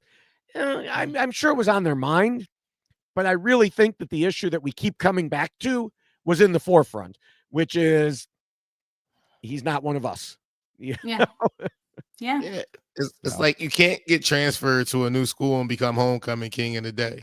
It's not how it works. Well, like that's not how it works. You could literally be like David, like from. I'm making a lot of AU references. You could be the golden god himself. Yes, but you still not gonna have the homecoming boots. like I promise. Like no matter how cool you are. And Survivor is kind of like camp. It's kind of like high school. Like you kind of need a little time in. Right. All right. Well, we can move to the 7th rule, which covers idols and advantages in game mechanics. And we've already talked a couple times about how Jason handled the situation of knowing that his tight ally MC had an idol. And my overall position, just to reiterate, is he was correct not to reveal it. So I don't really have anything more to add to that here. I don't know if either of you two do. Looks like no. No. For those of you just audio only, we got a shrug and head shake. So, I mean, we've already discussed it, so that makes sense. Yeah. But he did have the opportunity to at least play his shot in the dark, and he didn't do it. This raised the first questions from many viewers from that tribal council. It seemed so obvious that he needed to do it. To us, it seemed obvious, which of course made me realize there was some serious bamboozling happening that we just weren't shown, which was indeed the case. And beyond what we already discussed regarding the plan to keep him, you know, going on this wild goose chase against Rizzo, he told Mike Bloom, "It is a very reasonable thing for a person in my position to want to play the shot in the dark." And he believes that part of the reason they spent so much effort on misleading him was, as he added to Mike, I think that there was this campaign to squeeze that shot in the dark play out of me by multiple people. And yeah, I mean, after all, if they convinced him that they needed his vote to get rid of Rizzo and they were with him so he'd be safe, well, then there's no need to play the shot in the dark, right? Sure. So it just goes back to what we said in Rule 1 about them outplaying him. Yeah, I really think they did bamboozle him enough to make him feel, and that's what you want, because again, they've added the shot in the dark component to the game. So you don't want the risk of the person playing the shot in the dark and throwing things off. So you make them feel comfortable. You make it feel like there's a different plan in place. Yeah. And I wonder, just from a game mechanic standpoint, does the shot in the dark work in certain tribe settings, but in certain tribe settings, does it really bring cohesion? Because it's like, oh, like I remember bringing people together saying, we don't want them to play the shot in the dark. And that's something you can rally around to bring you together. Because collectively, you have a vote. You don't want them to play. Like that builds a camaraderie, I think, when you're trying to stop someone from using their shot in the dark. Yeah. Where you are working together because you have to be on the same page. Yeah. And speaking of the tribe and the other people, we can move to Appendix A, which discusses players keeping their end goals in mind and voting out the weak, then the strong, then the weak, then the strong. Now, as I mentioned last week, at this point in the game, there are 2 reasons to consider a player weak: alliance and challenge ability. Except that we already discussed challengeability isn't really a consideration now because they expect the merge imminently. I mean, even if they had another challenge as this tribe and it involved a puzzle that they lost because they didn't have Jason anymore, it seems like Savannah were, at least Savannah would be okay with like, okay, bye, Jawan. So, and they'd still probably have that numbers advantage, especially with Sophie on their side. So yeah, I think even they didn't even see it really as a risk. Yeah, I don't know. they had options. This two tribe thing, like moving this whole going to a new high school before a senior dance thing that they have going on, trying to find a date to the prom is not looking good. I feel like you only could do this if you have a nice bit of tribal before this and stripe. But like, I feel like for the next time this happens, when no one's going to tribal, I don't know what to do. But this ain't it. Maybe One World. Yeah. Just go straight One World. Just well, go. and that comes back to why you don't want a disaster tribe, why you don't want to set things up to encourage a disaster tribe, because they tried to rig it though. They made the blue tribe strong. They had the strongest guy in the blue tribe. Alex is the second strongest guy. Like they really tried. The gave yellow him was supposed to be people. disaster tribe. They put the two alternates on the yellow tribe for a reason. I mean, they gave him the strong people, but they didn't give him anyone who could do a puzzle for anything. I mean, they had one puzzle where they literally had no pieces. You would think that you're going on like, I'm gonna just go on lip here. The Survivor puzzles aren't like the hardest in the world. You can like, it's kind of like there's a method to all the like puzzle solving madness, and it's like there's a way to do each kind of puzzle. Like you kind of look at this, like you, if you're going on these shows, like try one. Like, I don't know. Like, I get it, but you kind of, I feel like that's your goal if you want to get $1 million. Like, if you don't want $1 million, then, leave it to somebody else's fate, Right. But that's my thought. Yeah. So this leaves us with one area to worry about in terms of being weak, and that is the alliance area. And we already know the answer to that because we've been discussing it for the last hour and a half. They had a choice. They could vote out the person who is almost definitely going to flip back to Uli, or vote out the person who a couple of them suspected might maybe not be loyal, even though he ran back to you with all the information last vote, and he did it again this vote, and he did everything he did to protect the group, including rigging the rock draw. But sure, you're worried about Jawan flipping on you. Come on. The rigging the rock draw, that's pretty impressive. That's impressive. That's impressive, but also you kind of have to expect it. Like, I don't, like, I feel like that's why at that point I'm like, all right, who do you really? It sucks because you have no one you can actually really trust, right? And it's like the double agent. Yeah. I mean, I did a video on that, and I said, that let this be a lesson to all future Survivor players. If you're on the outs and someone says, let's do a random draw, well, don't let them set up the random draw. Let it be something out in the open. Let it be, something that you do where everyone can see it. Don't expect them to just be honest, because this is not a game of honesty. Yes. No, shout out to Lauren. Shout out to Lauren. She would kill me for me not, mentioning that she rigged the watch draw as well. So shout out to Lauren. Yeah. So Nate told us if they voted out Jawan instead of Jason, they would be declaring this game is wide open. And, this was proposed on TV as if it were something that was a good thing, but it's not. You don't want the game to be wide open. Right. You want the advantage. Yes. As Savannah said, if they do that, they could be setting themselves up for failure against the original Hina. So again, there was never, ever a reason for them to keep Jason, and they made the right decision. Yeah. It's a numbers thing. 100%. Yeah, no one wants a wide open game where you're in a power position. Like, that's kind of right. And again, it's a game for $1 million. Yeah. So yeah, we're not playing this for fun. Position. Right. Yeah, we're not playing for like 20,000, like, a trip to Disney World. Like, and we're playing once in a lifetime for $1 million. If they brought us back every 3 months just to play, I would love to do it, but it's not what's happening here. Right. I mean, you're not playing Candyland with your kid and allowing your kid to, oh, look, you're ahead of me. Let's, I'm way ahead, but I got sent back to, I don't know, Gumdrop Mountain or whatever. It's been a long time. My kids are much older. So yeah, you don't want the game wide open.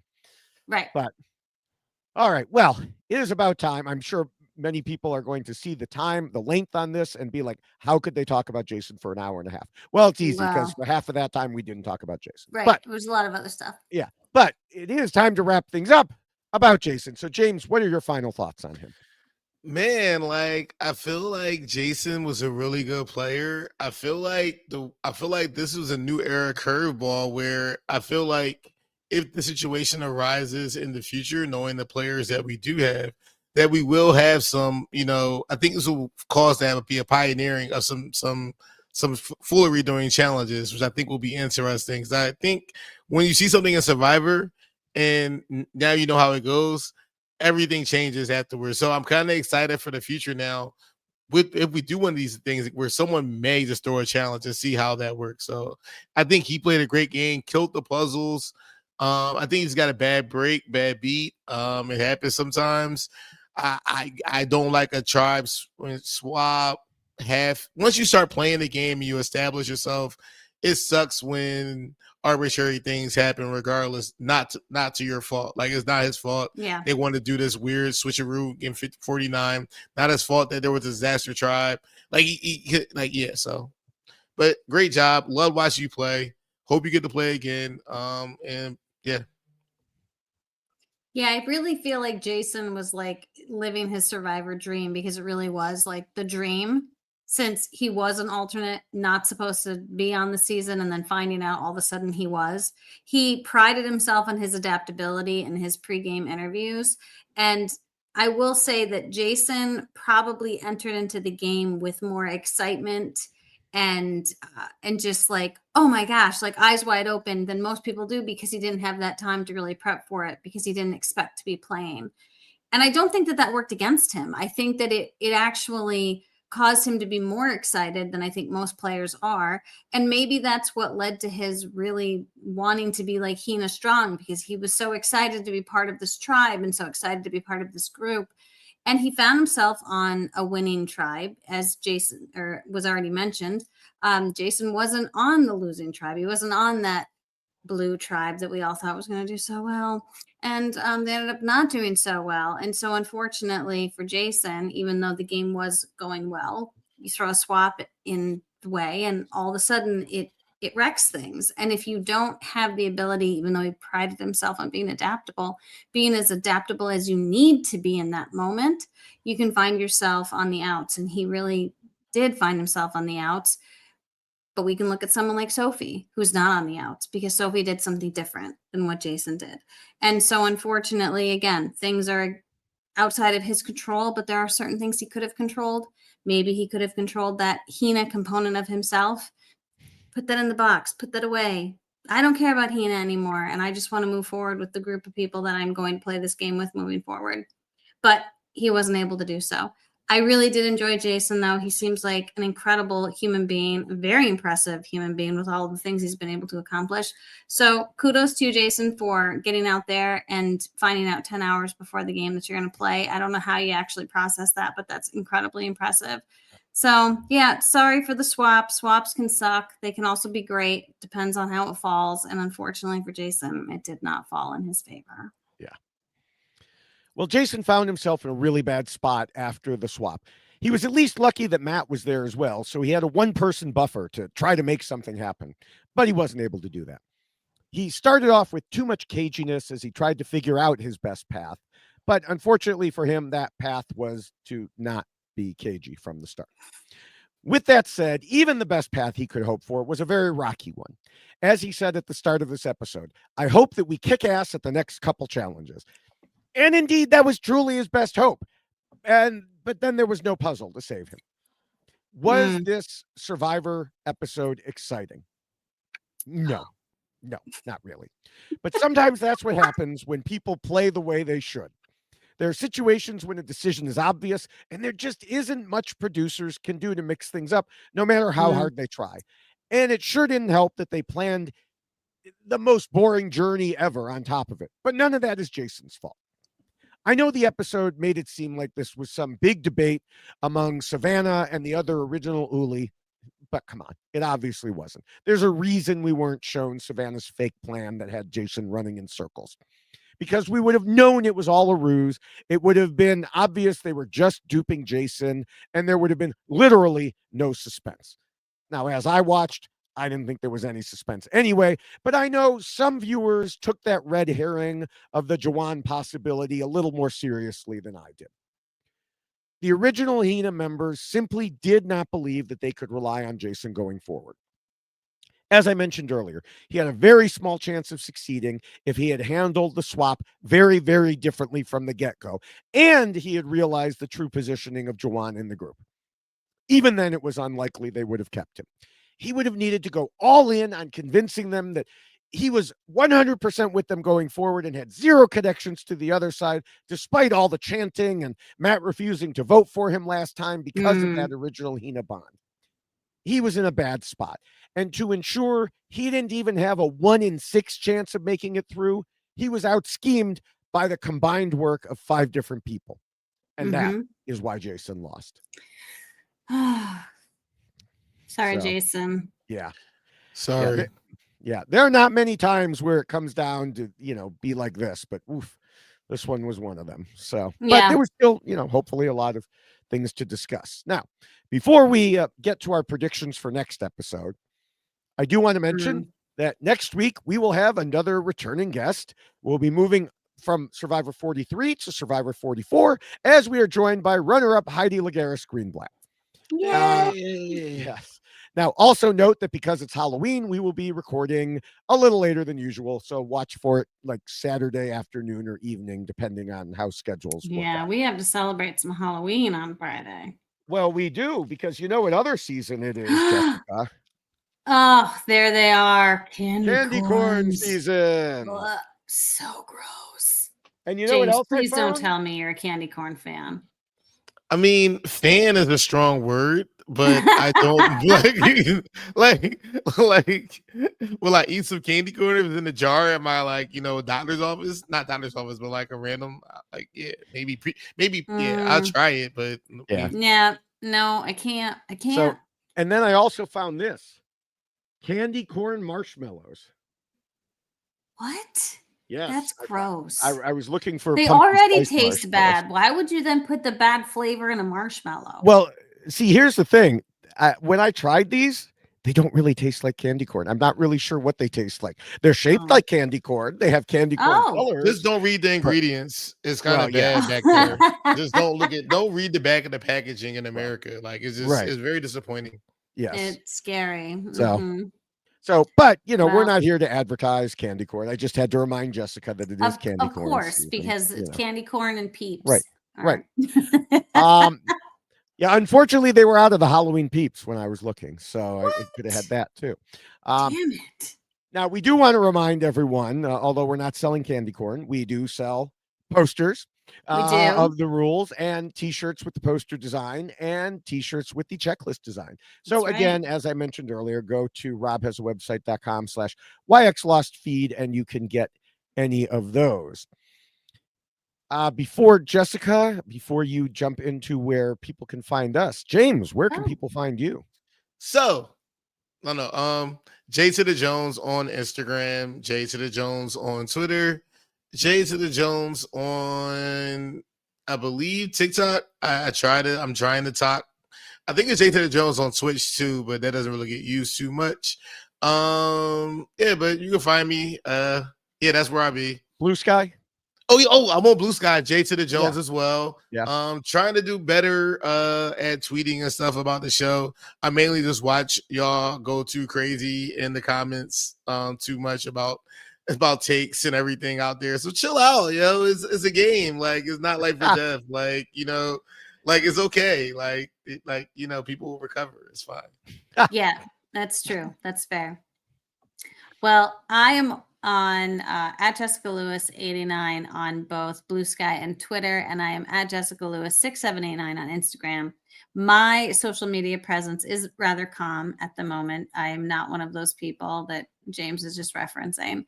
I have kind of stepped away a little bit from social media. However, the gentleman who sits next to me, one David Bloomberg, has just elevated his social media game so much so that he has a link tree So you can find all of the places in which he includes his content. So David Bloomberg, what is your link tree and how can people find you? So people can find that at linktree/David Bloomberg, or you can find me directly on Blue Sky as at David Bloomberg. And if people who haven't moved to Blue Sky yet, come on over. Let's have our conversations there, not on the bad place. Um, Also for videos, I mentioned a couple times, I posted videos, and I'm right now I'm posting about 2 or 3 reality TV short videos every day on YouTube, TikTok, and Instagram, where I'm at David Bloomberg TV. Most of them are, of course, about Survivor 49. Plus, we've got some from Celebrity Traders UK, and now the Traders Canada Season 3, including a couple of former Survivor players. Like I just posted a video about Omer, for example. I'm also hosting and co-hosting the Tradar podcast for the Traders Canada. We just recorded the first episode yesterday, so that should be out there. I know it's out there in audio.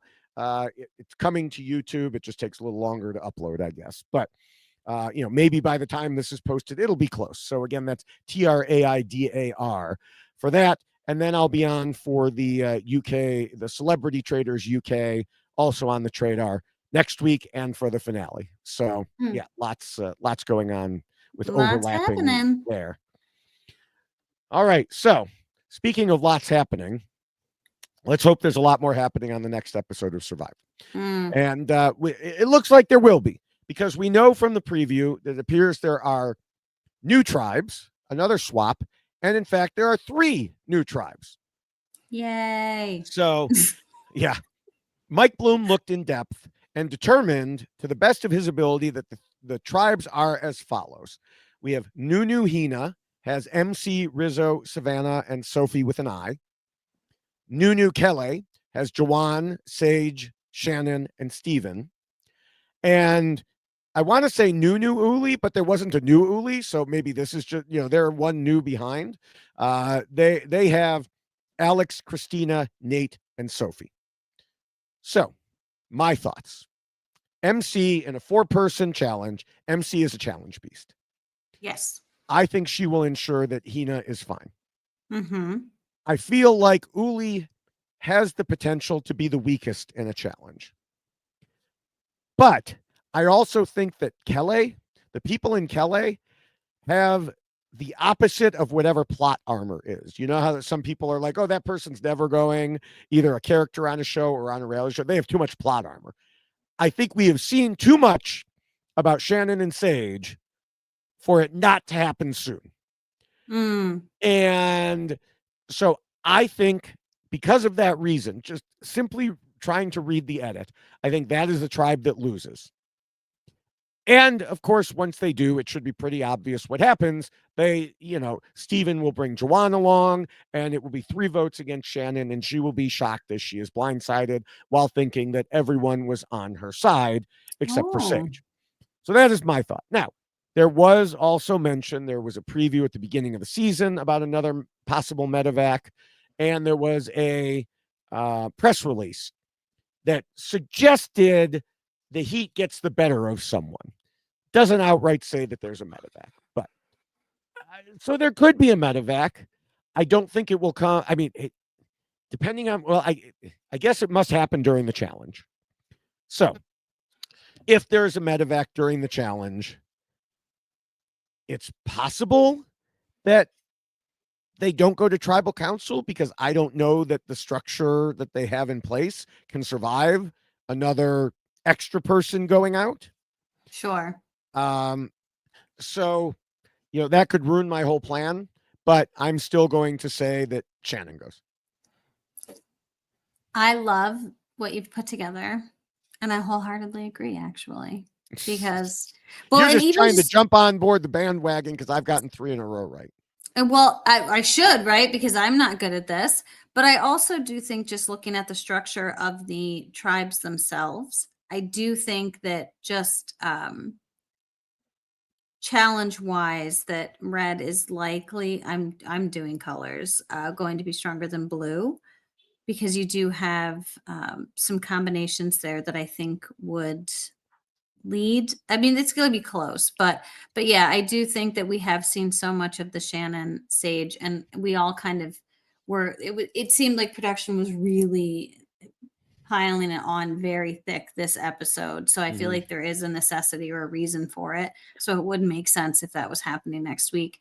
Because isn't it funny that they found themselves together again? So yeah, I think that makes sense. Do you think they rock draw these teams? So did they choose these teams? And I'm just mad at this episode. I think it's another rock draw. I don't think they like love it, James. I'm just mad. That's it. I'm mad. So. I would find it hard to believe that someone would purposely put Sage and Shannon on the same team. No, they would do it, of course, because it's conflict. No. I'm saying that if it was chosen like a schoolyard pick type of thing. So yeah, I'm sure it's another rock draw where they have three different, or buff draw, I guess, three. But isn't it fascinating though that you've got Savannah, Sophie, and Rizzo together? I mean, like, I feel like these are a little suspect, right? Like, I'm just looking at the breakdown and I'm like, I'm a little suspect of how they came up with these three tribes. I mean, we'll see how it goes. I'm sure it is random, because you have to remember, with a random draw, you get things like this that happen. I mean, we had it happen two seasons ago when Rachel was a whole tribe and Rachel. In the random draw that happened, and I think Christian calculated the odds of that were like 0.3% or some ridiculously small number. But when you're doing, that's the thing about random draws, you just never know what's going to happen. So yeah, could they just go on schoolyard pick this time with the two Blues picking? Like I don't know. I'm sorry. I just hate rock draw. James is coming up with all of the new ways in which Survivor should exist, and I love this. Well, I just like that he's telling you he hates rock draws. So. No, when you get I hate it too. By rock draw, you kind of just you like once you get screwed by rock draw, you're just like, why do these things exist? Like, I hate the rock draw. Well, like, and here's something. I don't know if they did this on your season, James, but every challenge, like in the once you hit the merge and you had to like pick get in your spot, whatever spot it was you were picking a rock to figure out what spot you were going to be put in. So like that's what they were doing with us. Like you had to, in order to, like, the numbered spot that you were going to, the individual challenge. I mean, for the individual challenges. The thing is, that makes sense, because you never want to have the accusation, producers put their favorite person on the end because that way they didn't have, they put him in the middle so they didn't have as much wind affecting them or whatever. Right. So make everything random. Just give it to the players. Like, make every rock draw a schoolyard pick. If you want to raise the drama, just make especially before a challenge, is like, schoolyard picks. Yeah, this is how it happens. Like, we did one schoolyard pick on my season, and it was horrifying. It was so bad. Yeah, I might have been picked, like, was I picked first or second? And I was like, no. It was one of those, like, please don't look at me. And then I got picked, and it was terrible. And I didn't even get to, like, participate in the challenge because we were so bad. It was awful. Like, I was doing, like, the last part of the challenge, and I was like, this is so bad. Yeah, it was for, like, burgers and a spa. And I was like, I'm so angry. I was so angry. But anyway, it was bad schoolyard pick. Schoolyard pick. So, James, what is your prediction for? I mean, I really believe what you two said was what's going to happen.